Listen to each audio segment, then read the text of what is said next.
नमस्कार श्रोते हो, आपणा सर्वांचे लाईफ टिप्स चॅनलमध्ये मनपूर्वक स्वागत. आम्ही आपणासाठी प्रभावी व्यक्तींचे जीवन, त्यांच्यावर आधारित कथा, त्यांचे प्रेरणादायी विचार यावर विविध कथा घेऊन येतो. तर आज आम्ही आणली आहे सुधा मूर्तींच्या पुस्तकातील आणखी एक कथा. या कथेचे नाव आहे बॉन्डेड बाय बिस्लरी. तर चला मग कथेचा आस्वाद घेऊया. Bonded bye Bisleri. 26 जानेवारी रोजी गुजरात येथील कच्छ येथे झालेल्या प्रलयकारी भूकंप सर्वांना माहीतच आहे.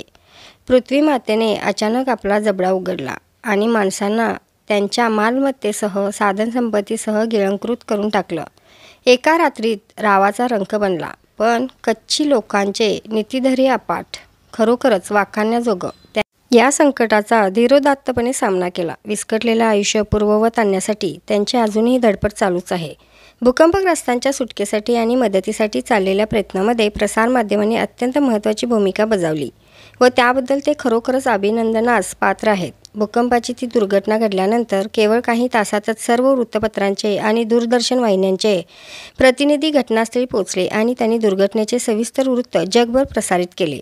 भारताबरोबरच जगभरातून या दुर्दैवी माणसाकडे मदतीचा ओघ सुरू झाला. टीव्ही बातमीदारांच्या व प्रसारमाध्यमांच्या प्रतिनिधींच्या पाठोपाठ शेकडो बिगर सरकारी संस्थांचे कार्यकर्ते आणि सरकारी अधिकारी कच्छला येऊन दाखल झाले. लोकांनी आपलं उद्ध्वस्त झालेले आयुष्य पुनश्च एकवार सावरण्याचा प्रयत्न सुरू केला. हळूहळू जीवन पूर्ववत सुरू होऊ लागलं. घटनेनंतर काही दिवसांनी मीही आपत्ग्रस्त भागात भेटीसाठी गेले. एव्हा प्रचाराची धूळ खाली बसली होती. त्यामुळे तेथील वास्तव, तेथील खरंखुरं जीवन पाहण्यासाठी मी गेले. अखेर भावनांचा आवेग ओसरला होता आणि सत्याला, खऱ्याखुऱ्या वास्तवाला प्राधान्य मिळून लागलं होतं. या भूकंपामुळे कच्छच्या अंतर्भागात असलेली अनेक लहान लहान खेडी, अहमदाबाद, भुज या मेन रोडपासून बरीच आत असणारी खेडी उद्ध्वस्त झाली होती. बाहेरच्या लोकांना फारशा माहीत नसलेल्या या खेड्यामध्ये भेटीला जाण्यासाठी मी निघाले होते.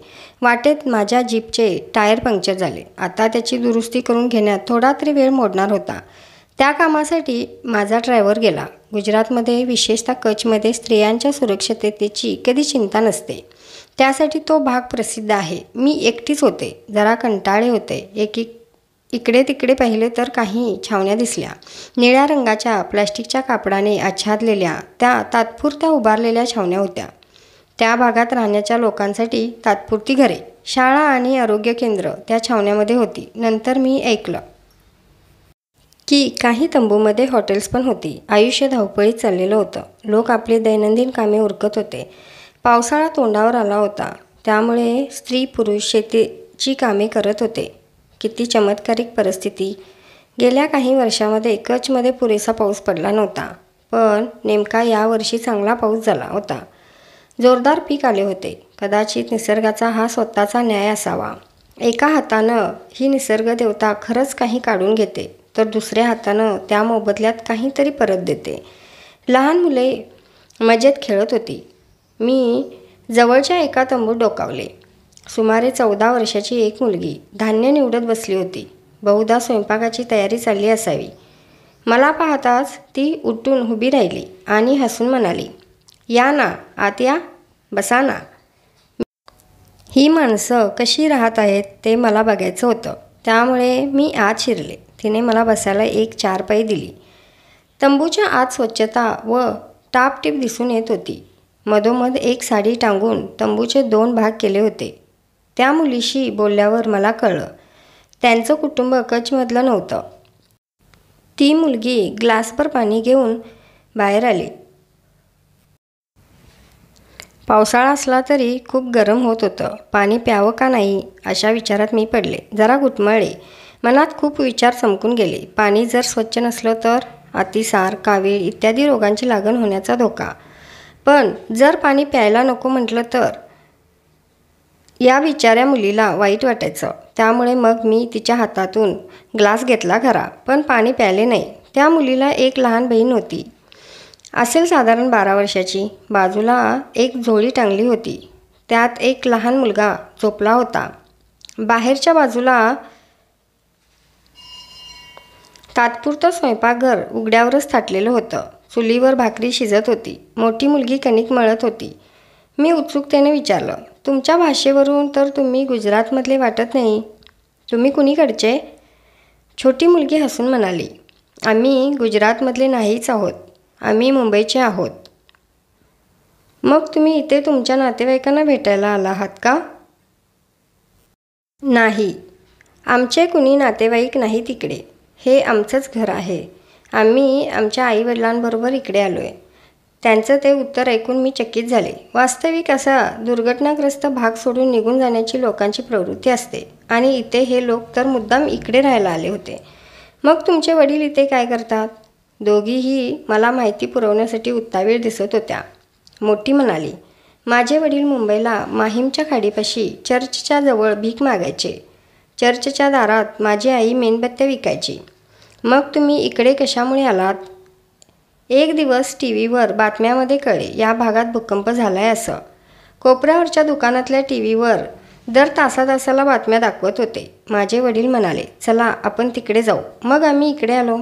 पण तुमच्या तिकिटाचे पैसे कोणी दिले? कुणीच नाही. आम्ही बिगर तिकिटाचंच इकडे आलो. सगळी गाडी माणसाने भरली होती. आमच्यासारखी खूप माणसं इकडे आली आहेत.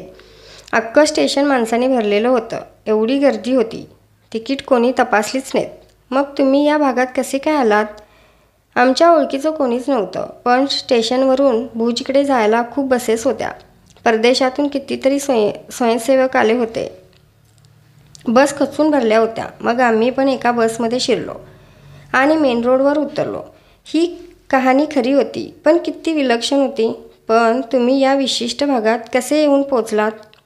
मेन रोडवरून आतल्या भागी असणाऱ्या खेड्यापर्यंत जाण्याच्या अनेक जीपगाड्या होत्या. मेन रोडवर ट्रॅक्सचा एक मोठाच्या मोठा ताफा उभा होता. त्यांच्यात खूप सामान भरलेलं होतं. ते लोक रस्त्याच्या कडेला ते सामान उतरवून ठेवत होते. ज्या लोकांकडे काहीच नव्हतं ते त्या सामानातून आपापल्या पाहिजे त्या गोष्टी उचलून नेत होते. आम्ही पण काही गोष्टी घेतल्या. रस्त्याच्या कडेला नक्की काय काय सामान होतं? खाण्याच्या खूप गोष्टी होत्या. सफरचंद, बिस्किटांचे पुडे, कपडे, गरम पांघरुणे, आणखी खूप काही होतं. आमच्यापैकी प्रत्येकाने जमेल तेवढं घ्यावं असं आमच्या वडिलांनी सांगितलं. आम्ही भरपूर गोष्टी उचलून आणल्या. मुंबईत कधी जन्मात एवढ्या गोष्टी आम्हाला बघायला मिळाल्या नव्हत्या. आणि सगळे भरपूर होतं. लहान मुलं निर्व्याज असतात. ती नेहमी खरं बोलतात. पुढे मोठी झाली की मात्र त्यांच्या आयुष्यात असत्य चोर पावलानं शिरतं. आपण जे काही नसू ते दाखवण्यासाठी खोटा आव आणून घमेंड मारण्यासाठी माणसं खोटं बोलतात.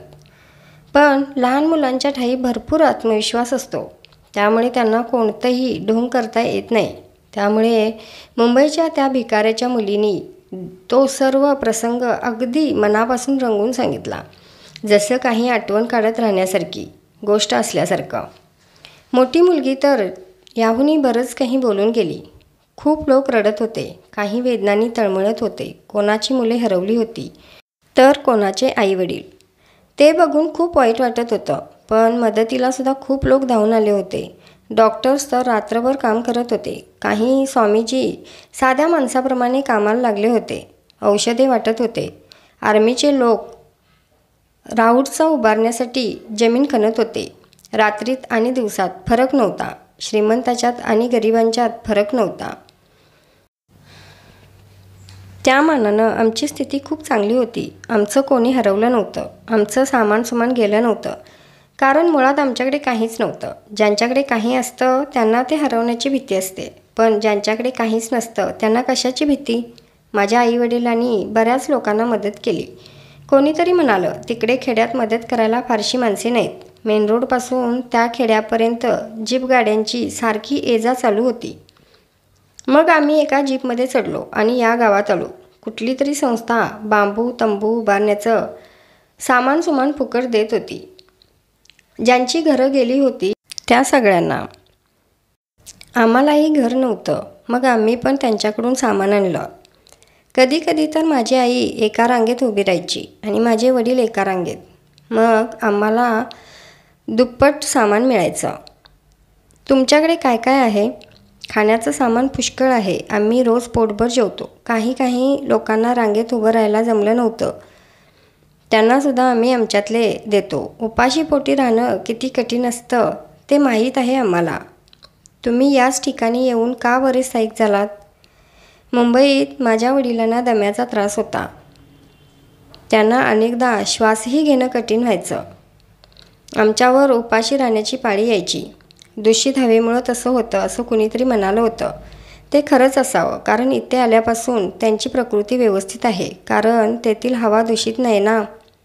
शिवाय आता आम्ही इथे आमचं घरही बांधले, त्यामुळे मग आम्ही कायमच इथे राहायचं ठरवलं. तुमचे वडील इथे काय करतात? अजूनही भीक मागतात? नाही, आता आम्ही आमच्या पायावर उभे आहोत. जवळच्या शेतात ते मजुरी करतात. त्यांना दिवसाला 100 रुपये मिळतात. आई पण तेच काम करते. दोघांचे मिळून दुप्पट पैसे येतात. आम्ही सुखात आहोत. हा भूकंप म्हणजे आमच्या दृष्टीने वरदानच ठरलं. मग तिने तिच्या बहिणीला चहा करून आणायला सांगितलं. बरोबर बिस्किटही आणायला सांगितली.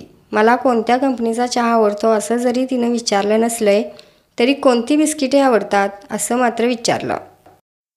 तुमच्याकडे वेगवेगळ्या प्रकारची बिस्किटं आहेत? मी आश्चर्याने थक्क होऊन विचारलं. तिने पडदा बाजूला सरला. आतमध्ये विविध प्रकारच्या बिस्किटांचे पुडे आणि बिस्लरीच्या बाटल्यांची खोकी, भांडीकुंडी, स्टीलच्या ट्रंका आणि कितीतरी गोष्टी होत्या. भूकंप झाला त्या दिवसापासून इथे आम्ही बरेच जण बिस्लरीचंच पाणी पितो. बहुतेक कुठून तरी परदेशातून जहाज भरून बिस्लरीच्या बाटल्या इकडे आल्या आहेत. मी तुम्हाला मगाशी प्यायला पाणी आणले ना, ते पण बिस्लरीचेच आहे.